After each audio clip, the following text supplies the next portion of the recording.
তো হ্যালো কাকার বাটা কাকির বেটি, আসেন তোমরা কেমন? তো আশা করি তোমরা গুলো ভালো আছেন, তোমার মনোজ ভাইও ভালো আছে। তো আজকে আমরা ঠাকুর বাটটা করবো, হলো ঘিরবো কাকার বাটা কাকির বেটি। আর এদিকে হলো চিন্টু দা হলো সেইভাবে কাজ করতেছে। আর হলো আজকে হলো বেশি কিছু দেখাবো না, ঠাকুর বাটটা আমরা কতদূর কমপ্লিট করলাম ওটাই দেখাবো। তো চলো ব্লগটার সঙ্গে থাকো। তো কালকে হলো বাসগুলো ফাটাই থুছি, তো এই বাস দিয়ে আজকে করবো হলো কাজ কাকার বাটা কাকির বেটি। জানি না কিভাবে করব, কিন্তু আমরা তো মিস্ত্রি না, যেমনি পাই অমনি করি কাকার বাটা কাকির বেটি।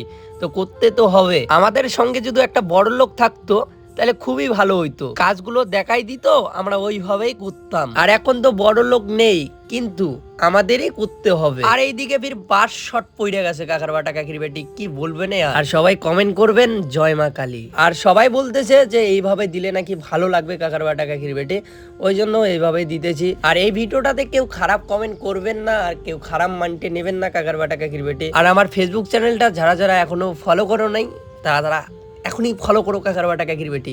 খুবই তাড়াতাড়ি ভালো ভালো ভিডিও আসতেছে।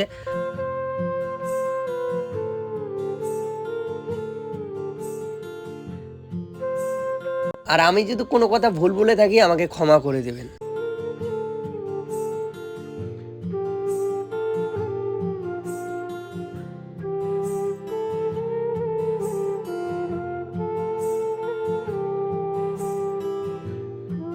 তো ফাইনালি আমার ঠাকুর পাটের চাকর দেওয়া কমপ্লিট হলো কাকার বাটা কাকির বেটি। আর আজকের ভিডিওটা এইটুকুই। তো সবাই সুস্থ দেখবেন, ভালো দেখবেন। কোনো ব্লগে বা ভিডিওতে দেখা হচ্ছে। তো জয় শ্রীরাম।